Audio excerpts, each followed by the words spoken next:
All right, welcome everyone. We're about 4 minutes into the 1 o'clock hour, so we're going to go ahead and get started.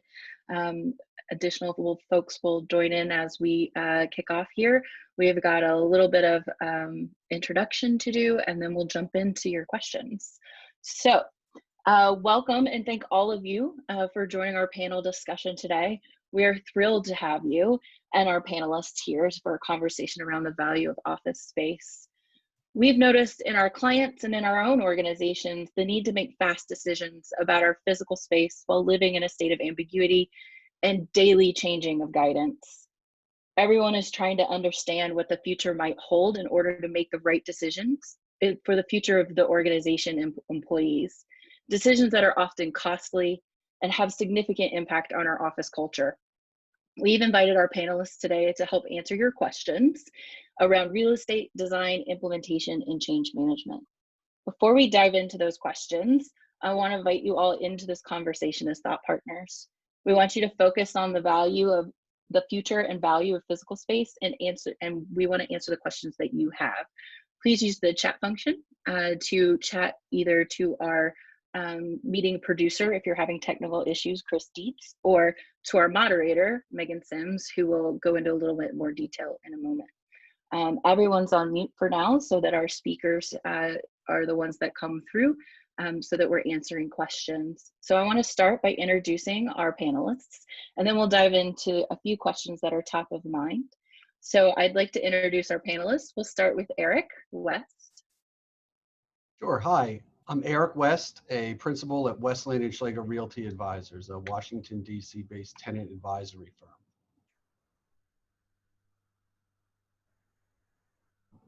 Hello, I'm Randy Thomas, one of the principals here at Abbott.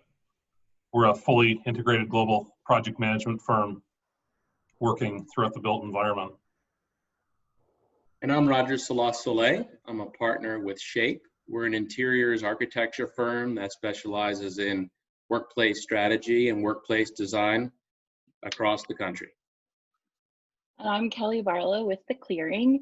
I'm a workplace change strategist that supports leaders and organizations experiencing a workplace change. We focus on the human element of the change, ensuring that the voice of the workforce and customer are elevated as part of the conversation and support communication and engagement strategies throughout the process. So we've gathered these specific industry expertise together because they all play a significant role in helping you achieve your workplace strategy. So these 4 pillars of your strategy will help you and your organization have the space that best supports you, and both in the physical and virtual environment. So that's why we've brought these 4 critical expertise. Having them together, whether it's about your current space or a new space that you're moving into, ensures that your future workspace is well planned, executed, and adapted by your workforce. So I'm going to turn it over to Megan, our moderator, to start the conversation. Hi, everyone. So we'll get started by answering a few questions that we received in advance, but we'd love to hear from you as well. So if you have questions that come up throughout the panel, please use the chat feature to submit those, and we'll get to them as we can. Knowing that we only have about 15 minutes left together, we may not be able to get to all of your questions. However, the panel is committed to following up on relevant questions after the event. So let's get started. So part of the reason we're all here, and a top of mind question for all of us right now, is around the purpose of our office or workspace. So Eric, I'd love to start with you. What is our purpose in being in the physical workspace? Other than just getting back to some version of normal, what do you and the other speakers think is the real true advantage of working in the physical office? You know, that's something that we in the brokerage business representing tenants have really been forced to think through over the last 3 months, and think through very, very deeply. The fact is, we've talked to a lot of clients who at the beginning, let's say in late March and early April, thought that working remotely was a great idea, and those attitudes have shifted. But if you really break this down, the reason for the office is for an organization, a company, a nonprofit, whatever organization it is, to create value through innovation. And inside the office, working collaboratively together, face to face, that's where the innovation occurs, through the creativity of working together and these teams. So the definition of what we use the office space for going forward may be different than what we were doing even at the beginning of this year. Because now the office space, while always it was a hub to be together, the real reason for an office is to come together, to collaborate, which sparks creativity, which yields innovation. Prior to this, a lot of the stuff was, it was a task farm. We would come, the space was about myself, I, and now it's much more about we. And I think that's the role of the office. I think just to add on to what Eric was saying, I think innovation is the key. And I think that there's a very important teaming component, obviously, that comes in with the most innovative of companies.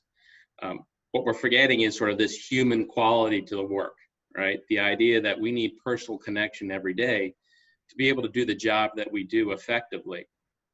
So I think that when you're talking about, what the true purpose of the office space is, it is this aspect of bringing people together to innovate, to experiment, to create. You talk about an industry like mine, which is, obviously we're creative designers. It's very difficult for us to do this through a screen. We're communicating with our team constantly through a screen, and there's not that ability to really have that quick, impromptu conversations. Everything seems to be scheduled. Everything's a Zoom call, one after the other. And so, the creative process really sort of suffers. So what we're looking for really is that opportunity to come back into the office in a new normal, no doubt, but be able to really kind of reinstate that aspect of team, of a social culture for the organization. And I also want to say, recruiting and retention is really hard in this type of environment. And so when you think about office space, big purpose for office space is to bring in the best talent, bring them into your environment, show them what your social culture is all about. And it's hard to do that when everything is done through a Zoom call. And I'll just add to that, Roger, that really your space should support your mission. And the critical thing to ask is, what do you want the customer and employee experience to be in your space? What is it doing to support their work, to support your mission? To Eric and Roger's point, there's a lot going on in this virtual environment that's being replicated of what we used to do. But what we can't see is the well-being of people, right? It's much harder to know someone's state of mind because you don't see them interacting with others. You don't see them walking around the office or run into them and hear about their day. So that social connection, that human connection is a little bit severed. It's not that we'll ever go back to a fully physical environment for many of us anyway, but it's knowing that that's available and that some people, myself being one of them, get energy from that, from being around other people, getting new and different ideas, helping solve a problem that I'm experiencing. I can ask the question to the bullpen and just say, hey, I need help. Who's experienced this before, and get other ideas. That sort of in the moment collaboration and groupthink isn't happening in this virtual environment. And just to add a little bit to that, I mean, I've been reading a ton of, there's a lot of white papers, articles, surveys, and things like that have been coming out. And what I see as being the sort of predominant theme for all these types of things that have been put together is that a lot of people are struggling working from home. And so they need to be back in the office. I think I was reading a survey the other day that said overwhelmingly a majority of staff find it's really hard to collaborate while at home. And it's hard to stay up to date as far as what their teammates are doing. Their top reasons for wanting to return to the office were to socialize, to have that impromptu face-to-face conversations like you're mentioning, Kelly. But more so even to be part of a community and to feel like you belong within a larger organization.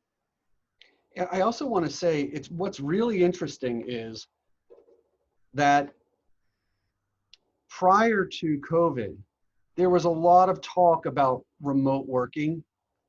All the clients that we were working with and talking to, many were talked about remote working, but when you really pushed, and explored how that would operate, there was a bias against it. And what we've learned since the work from home situation in March is remote working can work. And so there's this trust that has been earned that folks can work from home and produce and be accountable. Now, the neat thing is the office design that was done last year was forward thinking. It's really going forward. The office design is not going to change that radically, but what is changing is the trust in remote working. And so when I say people are going to come in and use the office as a hub, again, to collaborate, to create, to be together, it's the exciting thing is it's about the training and the new way of working so that we can get people where if 50% of the staff is going to work remote part-time and 50% at the office part-time, how do we make that as efficient and as effective as possible and where productivity can actually increase? And so there is that other component about workplace strategy and training and change management. And with design and the new layout standards, with the training, it's going to really help with not just the collaboration and the innovation, but also worker satisfaction. That's a big part that comes into it, as you say that, Eric, about the worker satisfaction. There's the whole side of empathy that comes into this and your health and well-being of the staff. As we're at home, we're working, we're remote from our staff, and we're remote from our other fellow workforce. What we're finding is that persons are starting to get disconnected, and persons we don't know, if we were in the office, we would have known if somebody was having a challenge or somebody was having a struggle, and we could have drawn near and we could have actually helped them through it. And that's what we're seeing is another major component.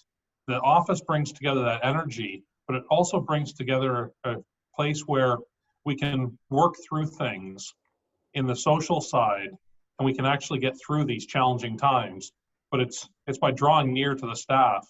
And it's that real health and well-being of each person as an individual. So agree. And I'm wondering too about, so it sounds like that there is going to be somewhat of a shift into a new normal. But in essence, we need that physical interaction with each other in the office space to be innovative and collaborative. I'm going to pivot to Kelly for a moment. Kelly, without a future crystal ball, how do we plan long-term workspace without knowing what the future holds? Yeah, so I think the critical piece to hold is that moving forward, we're going to have to plan for both virtual and physical space, right? There's going to have to be two environments that we operate in, and trust our employees and workforce and customers to engage with us in the way that's going to make them the most successful, right? So that may be, I have a day of meetings and I do that better in the office when I can be face-to-face with people. Or it may be that I have a day where I have a lot of heads down work to do and I'd prefer to be home where there's less distractions. That's kind of the way that things are going to be trending. And so the other piece to think about is, as we think about the future, there may be more cases of pandemic, severe weather, whatever it is, that will allow people or need people to make this pivot to this maximum telework environment.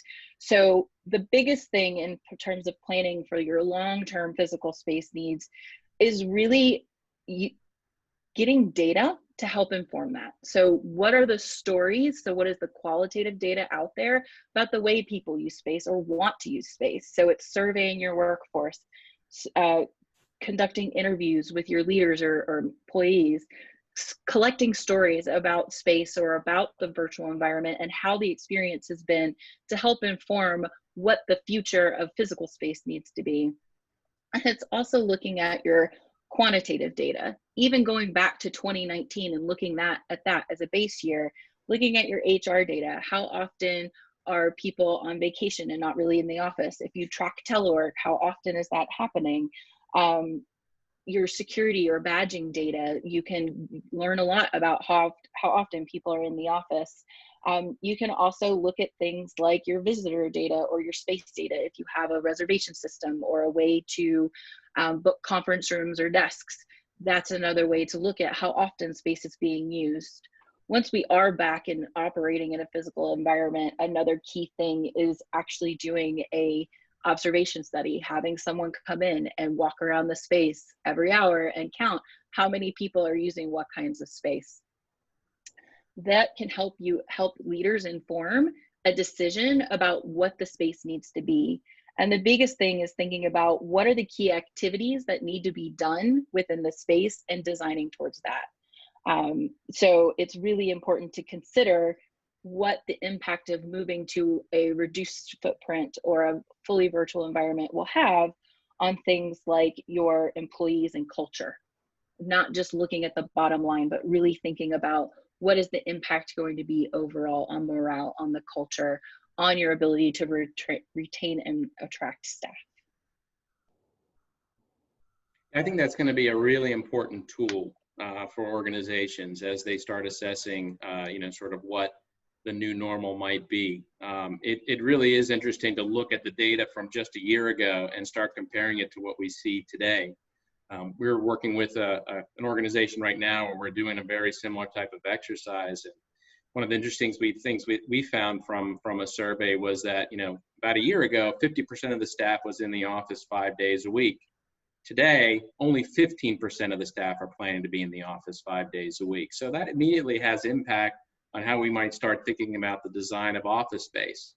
On the flip side, though, as we started looking at it as sort of the greater of the week or the majority of the week, a year ago, 92% of the staff said that they were going to be in at least 3 days a week. Today, they're saying maybe 82% of the staff will be in 3 days a week. So you're not seeing a huge disparity there. It really is kind of what you were suggesting, Kelly. It's going to be that hybrid type of work where somebody might pick a day a week that they work from home, or maybe it's a morning they're working from home, but then in the afternoon they're going to be in the office to collaborate and connect, like Eric's talking about, in this hub type of a setting. So, the data that we collect, that we have as a basis, is really strong, but the data that we'll be able to collect and help inform our designs over the next years as we adjust this new normal is going to be equally as important. Yeah, the way I've been looking at it and thinking about it is the idea of the 9 to 5 workplace is kind of thrown out. And it may be that people do heads down work in the morning at home and then come into the office for meetings around 10. And they're going to leave around 4:30 to do a few more, maybe another hour of heads down work at home when they get around to it. And so the idea that, again, everybody's collecting at the office at a certain period of time, that's obsolete at this point. And I think it's going to have an interesting impact on traffic patterns, the rush hour. I think Fridays are going to be very interesting days because I would think that about 90% of staff would be working from home on Fridays, and Mondays may be the same way. It's very interesting, Roger, you were talking about a survey work on occupancy rates. We did the same thing recently with a client, and the perception of the client was high use. Everybody was supposed to be in the office every day. It turns out the occupancy use, whether it's workstation or office, averaged 27.5% of the week. People were actually at their desks. So even the idea, the concept of what you do and how you do it is very different from the reality when you start measuring it. And then you could, now that we have the trust about remote working and we kind of know how to do it, this will just take off and sort of become standard. Eric, I would add to that we've done a few observation studies and we found the exact same thing. People who think that they're there 9 to 5 and that means they're, you know, at their desk and need the space, but when we actually look at how they're using the space, they're away from their desk 60% of the time. So what do you really need a palatial office for, right? And we've seen success with clients who have embraced things like mobility, to that you're mobile inside the building, but also externally, right? You take your laptop with you and you go to a meeting and you take notes, things of that nature. So I think that these really making sure you have the right data to help inform your decisions will be critical, and looking at what are the key activities, what are the critical activities that support your mission and help move you forward. Yeah, I think in many ways, sort of what we're all experiencing right now has been an accelerant, right? It's sort of accelerated the rate at which we start to think about working from home, mobile working, those types of things. And so, you know, when we talk about the direction that office design was going in over the last couple of years, you know, many concepts more open, more collaborative, more, you know, more choice oriented as far as how you establish your own settings. I think this has accelerated it. Right now we're totally understanding this. You know, we're all been forced to work from home, and so we've gotten the technology down. We know how to use it. So you know, I think it's going to change even the framework of how we work within the day. To Eric's point, you know, you don't know. You know, you're going to have a hybrid type of work day, where you might work from home for a couple hours, run to the office, then go to a meeting, all these types of things. And so it's going to definitely change how we start to perceive and use the office space. I think it's in some ways going to reinvent it, but in some other ways also realign it a bit more. That's great. Roger, you were just talking about, you know, we have the technology down, you know, we're working from home, we're operating as best we can. I'm wondering what place technology will have in the future of our office space, of corporate real estate. Randy, would you be able to kick us off in talking about that? Definitely. I think it's a very interesting question. I think we need to answer it really in two parts. There's the part that is the actual office environment of what we are going to be using technology for. And then there's also the other side, which is the technology that's being used now to actually develop, monitor, and operate as we create the actual physical space that we're going to be working in. I'll start with the second part of it, but just as we're advancing in the whole design and managing of projects, it's important to get intelligent and accurate data, like we've been talking about, and to be collected and recorded throughout the whole project lifecycle. There's multiple new softwares out there and new technology that are helping us do this throughout the whole environment. One of the ones that we're using a lot right now is Matterpart, and then there's a new one, Spot, which has just come out. And these will help us to manage, monitor, and mitigate any of the risks that may affect the cost and schedule of you actually building out your space. Spot, that's a robotic dog that we're deploying now with photographs, and it can go through the whole and collect the data as it goes through a site robotically, and we don't actually even have to be there for it to do this. And it's now sending us the data that we can put into a digital twin, which incorporates with the whole Revit and BIM model software. It's all taking us to a very accelerated rate of technology coming in as we build out this space. And what it's allowing us to do is take, with the right technologies, we're able to manage the project throughout this ever-changing world that we're living in. We're also able to help you, put you in a place where you can monitor it and actually operate it functionally better in the future.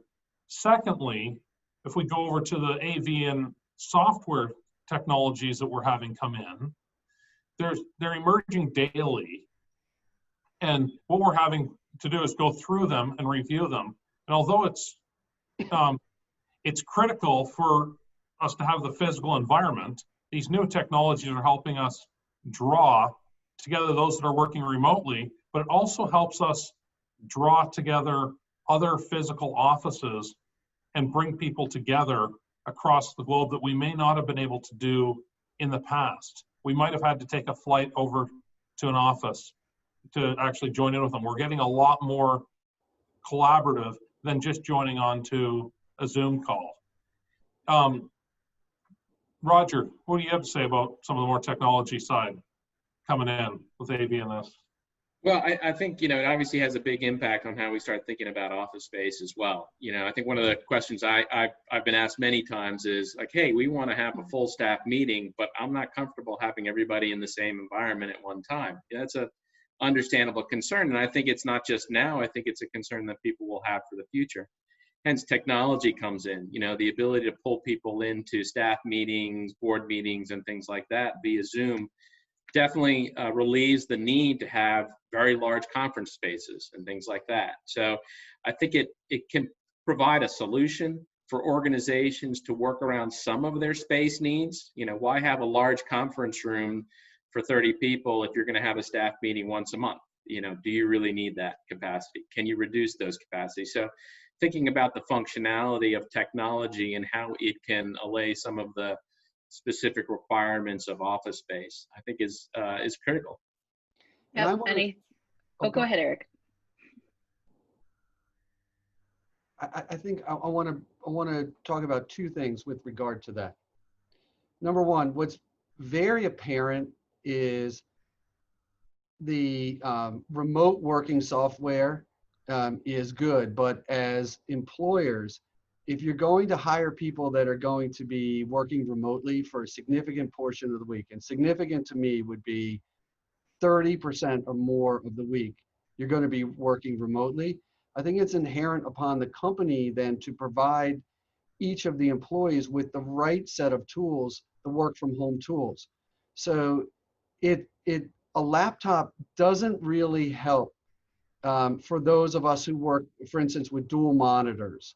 And that could be on the creative side. It could be on the people that do a lot of analysis that require multiple documents, that kind of thing. And also great connectivity. Wi-Fi doesn't always work. So that's on the technology side, but more from the work from home employees. With regard to gatherings, Roger's point is accurate. And what we're hearing, again, why are you going to have a boardroom for 40 people when buildings provide large conference centers, tenant-only conference centers? And so you could sort of see how these amenities that may not have been used before, these building amenities, may become in much more high demand. And in fact, buildings of the future may double the amount of common area gathering spots, because we'll take it out of this space. Tenants aren't going to pay for it. They don't need that kind of space when it's a once a month gathering. So it has both sort of operational, organizational impact and also financial impact on both ends. Yep, and I would just add that when you're thinking about technology, it's really important to think about what you're trying to enable in your work, right? So whether that's in the physical space, do you need a reservation system? Do you need to help your workforce work more mobily? How are you checking in and checking out visitors, customers, or reservable spaces? And how can you communicate with your workforce both in the physical space and in the virtual environment?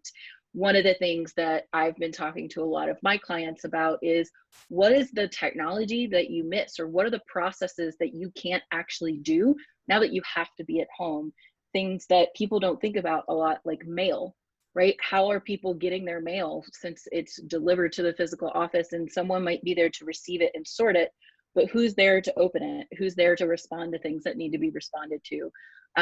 Things of that nature. So really having some critical conversations around what processes need to shift to or be enabled more by technology to be able to operate in a dual physical and virtual environment. Great, thank you, everybody. So in thinking about that, that's how we shift moving forward, or maybe start getting really pie in the sky around how we want the future workplace to look. We had a scenario come in that's really interesting. So my organization recently built out a forward-thinking, collaborative, and flexible space. Is our space now obsolete? Roger, can we start with you? Sure. So that falls in line very much with what I keep hearing, and people are asking me is, okay, are we seeing the end of the open workspace? Is that going away? These large collaborative areas, this type of a trend. And you know what, the way I look at it is no. I think the business drivers and the social drivers that pushed organizations towards going to more innovative, more open, more collaborative types of environments, those are still there. We still want to create collaborative type settings. We want to promote teaming, and we want to be efficient at it as well. So I don't see that changing. I don't see an environment where we now start going back to, encapsulating everybody in small offices and giving everybody their safe environment. If people have the ability to work from home and find that focus and quiet time that they need at home, why then are they coming back to the office to then also, sort of sequester themselves in a private space? So I think the key thing there is, I think, open environments will definitely continue. I think we'll create a safer open environment, no doubt. I think we'll pay attention to the sizes of workspaces and things like that. So I think that's still key. But I don't think that we're going to go in the opposite direction of creating sort of a super quiet type of environment. I think Eric, sort of referenced the term sort of a hub space.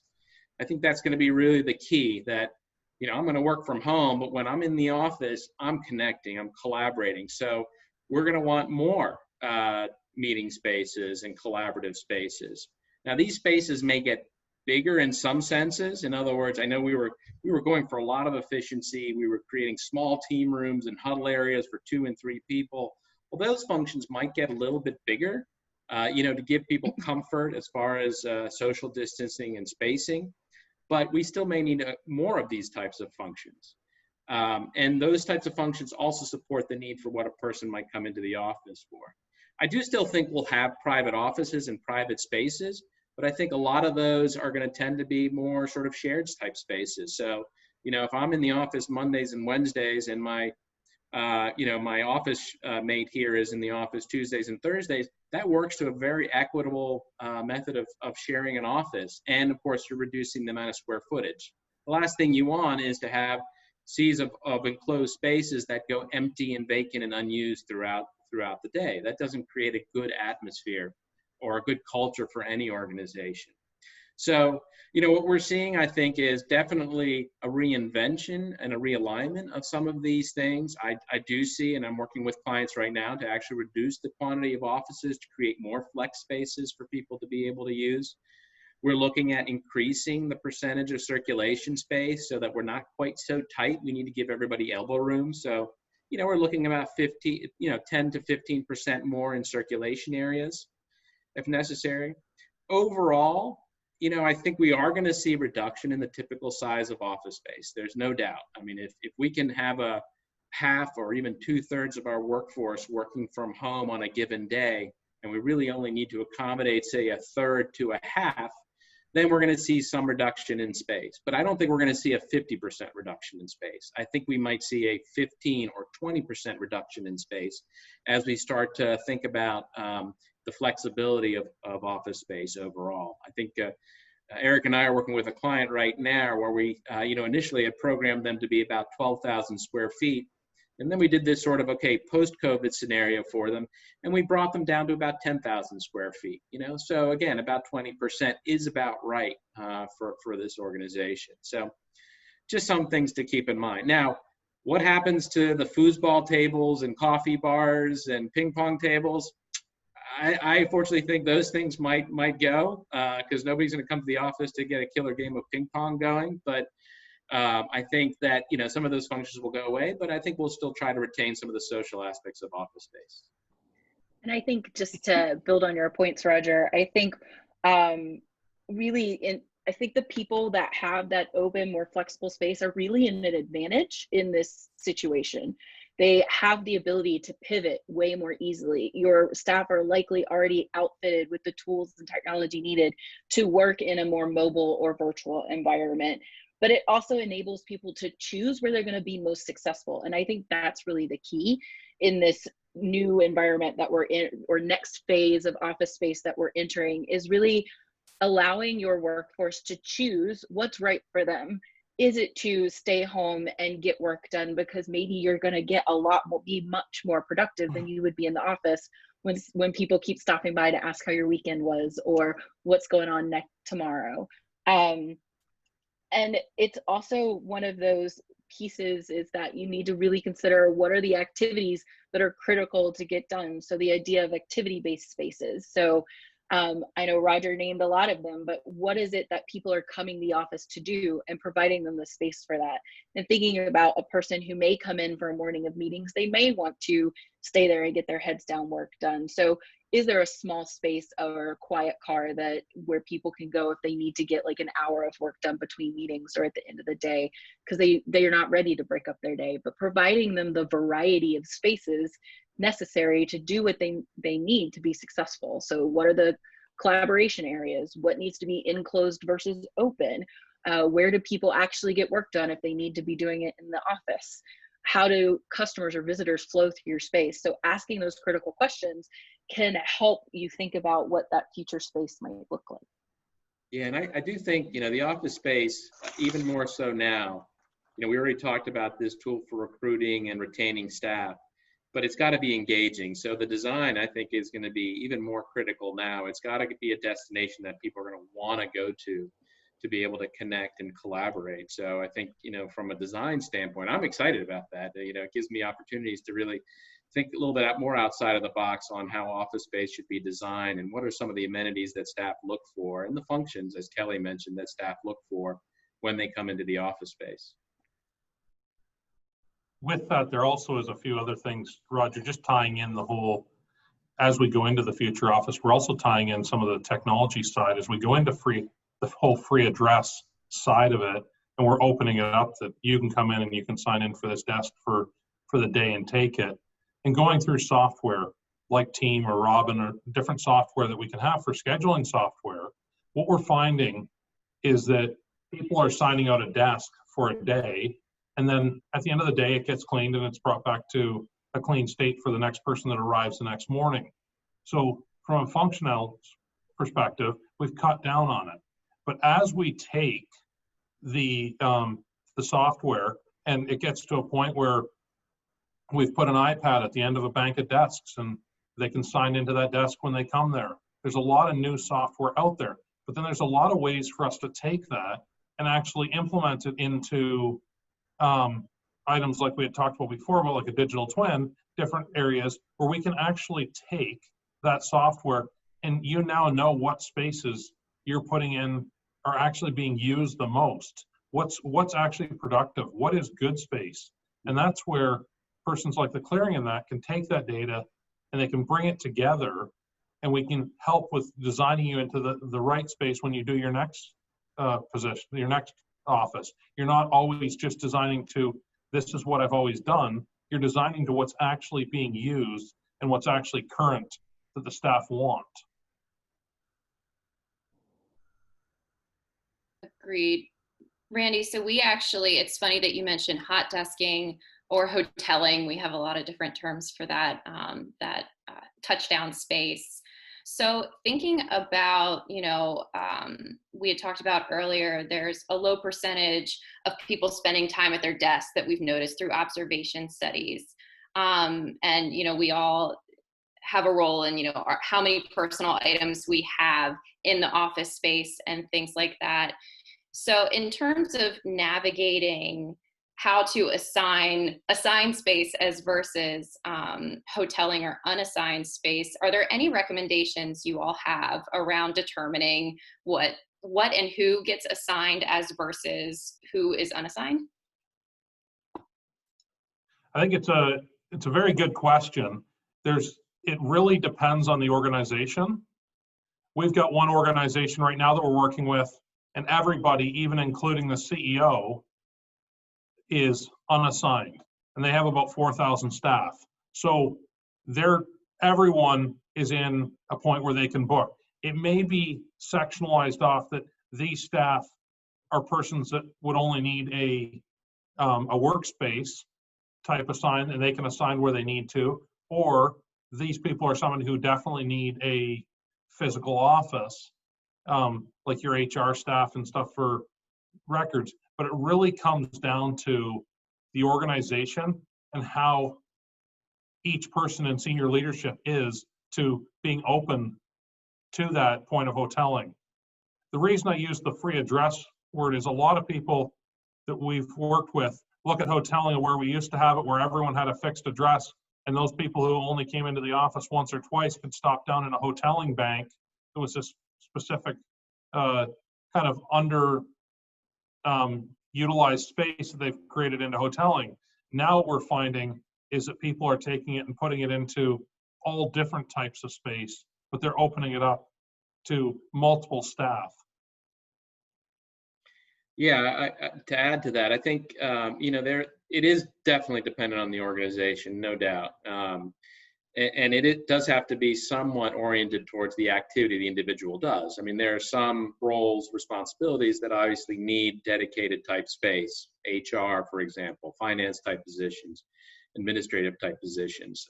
There's confidentiality aspects of it. There's storage aspects of it as far as paper.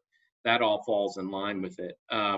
Interesting thing, I'm working with a couple organizations, both between about 100 and 300 staff, and it seems to fall right around the 1/3, 2/3 line. Right now, they're looking about 1/3 of the staff that are currently in offices would retain dedicated offices, and 2/3 would go to more of a sharing type scenario. Now, they are looking at a pretty extensive or robust type of work from home policy where they're planning on people staying home and working, and then kind of instilling this hub mentality for the office space. But they noticed that, at least 1/3 of the staff really needs to have a dedicated home, so that they can store all the things that are associated with the position and the work that they do.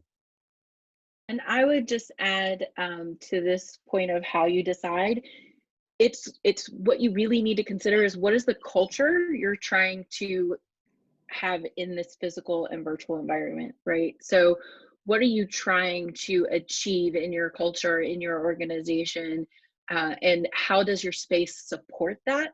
So if it is that you want to have a more collaborative environment, it's really important not to put people in dedicated spaces or in enclosed spaces. Having people change it up so they're sitting next to others encourages that innovation and creativity that people don't get by sitting next to the same person every day. I come into the office and choose my workstation based on what I have going on that day. I may not want a typical sit down at the desk area if I have a lot of meetings. I just need a touchdown space where I can keep my bag and my computer, and I can run back and forth, and I can charge things in between meetings, right? Or I might just have a 30-minute break where I can answer emails. So it's really about thinking about how you're enabling the culture and your mission in the space, not just about who needs a dedicated space or wants a dedicated space. So really answering that question first will help you understand and figure out how much you should have assigned versus unassigned spaces. Yeah, choice is a really critical thing when it comes to office space. And I think that's a direction that office space was going in before this all happened. Again, we've just sort of accelerated this now so that, really people need to be able to set their own settings when they are in the office. Thank you, guys. We received a question around footprint. So, Eric, I think if you could kick us off with this response. Someone asked, how will this impact the demand on the commercial real estate market? Thinking about how the different impacts on availability and costs. Could you speak a little to that? Yeah, and I think tie that to with what Roger just said. Ultimately, what the new way of working will do is reduce the amount of space tenants lease. Whether it's 10%, 30%, or 20%, it doesn't really matter. What matters is the footprints are going to be reduced. And by the way, that trend has been occurring for 10, 12 years. We've been reducing the square foot per occupant ratio for 10 to 12 years, consistently going down. And that's showing up in demand. So I'll just talk about DC as an example, but it goes to all the metropolitan area. We have two things going on right now, and this is how it impacts the market. One, while there is robust demand, it's demand because it's opportunistic. We have an oversupply of office space. We were at 15% vacant in DC at the end of the year, which was a historic high, higher than 2009 and 2010. So you have all this supply flooding the market at the same time that tenants are getting much more consolidating their space. It's getting smaller. So the amount of space that tenants are leasing has gone down for years consistently because we're shrinking the amount of space each tenant is taking. So supply going up, demand going down just because of the redesign. Forget about the economic fallout of what's just happened over the last 90 days. So the markets for tenants are only going to get better and better for the foreseeable future. The next 2 to 4 years, this is going to continue to be a tenants market. Right now, everything is sort of locked up. If you can do a deal now, you're in great shape because landlords want this to secure leases. But in fact, by waiting, tenants should actually get an even bigger lever and better terms.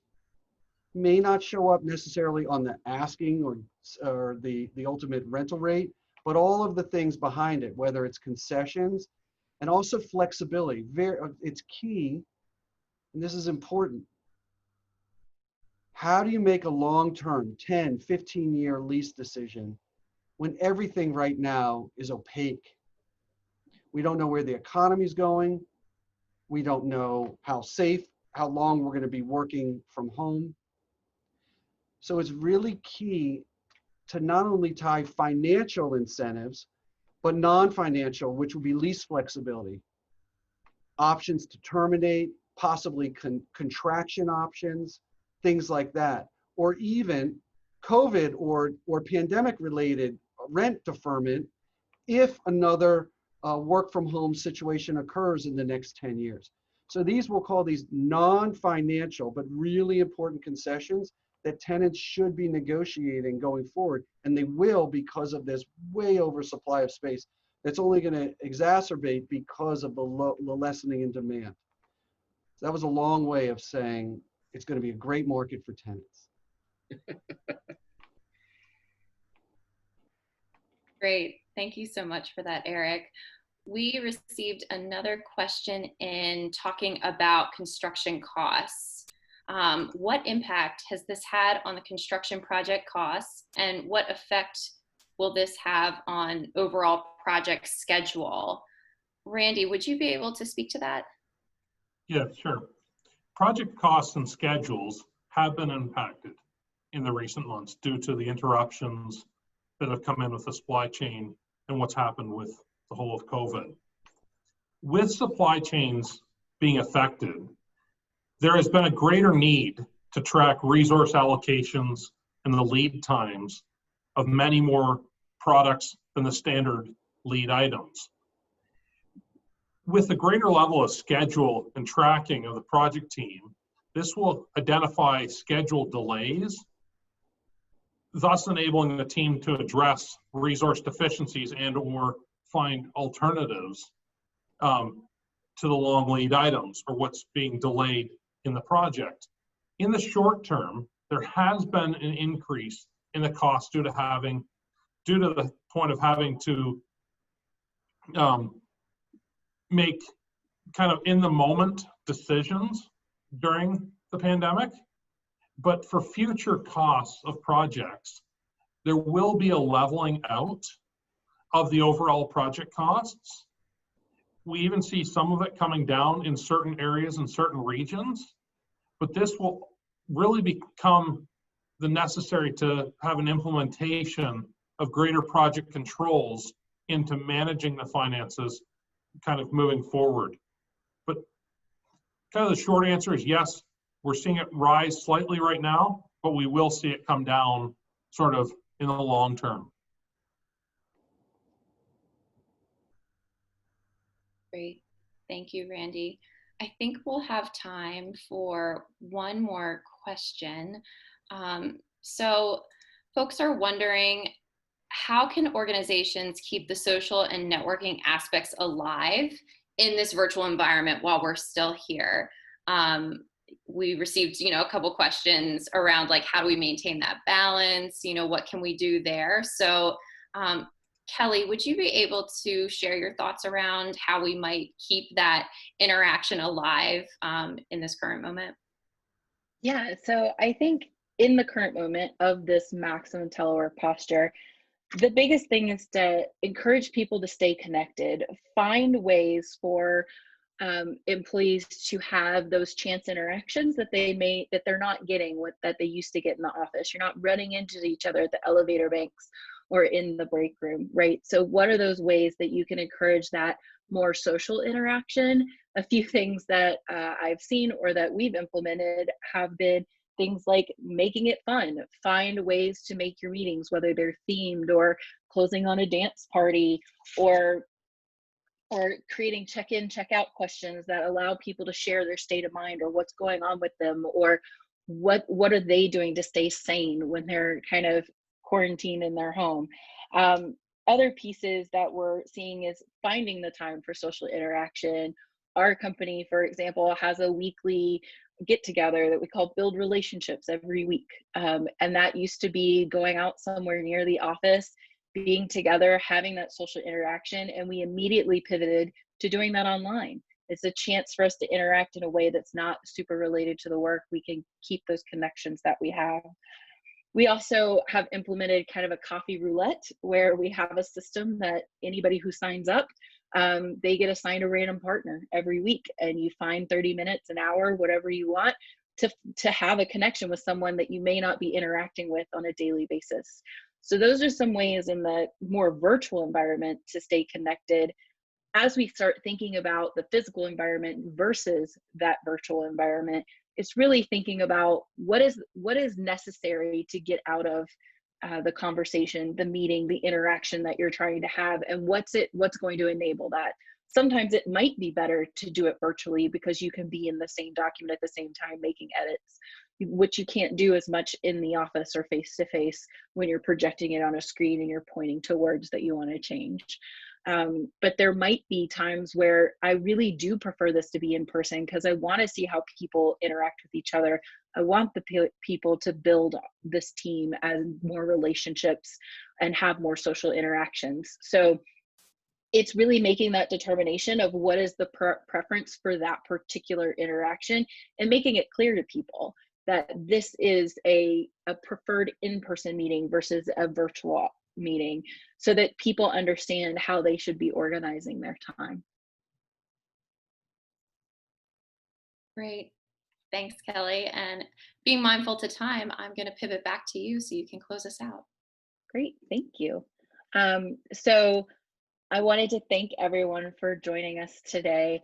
I really appreciate your engagement and the questions you all submitted as part of our conversation today. And hopefully we can continue this conversation and to think about long-term about our space, behaviors, and key shifts we need to make our future spaces work. We will send out materials from this session to help you map out your next steps. You're also welcome to reach out to any or all of our panelists. I've included their email addresses on the screen right now. We'll also send a follow-up email in the next day or two that includes some materials, but also a link to this recording that you can peruse or share with your colleagues. But also we plan to follow up on any questions we weren't able to answer today.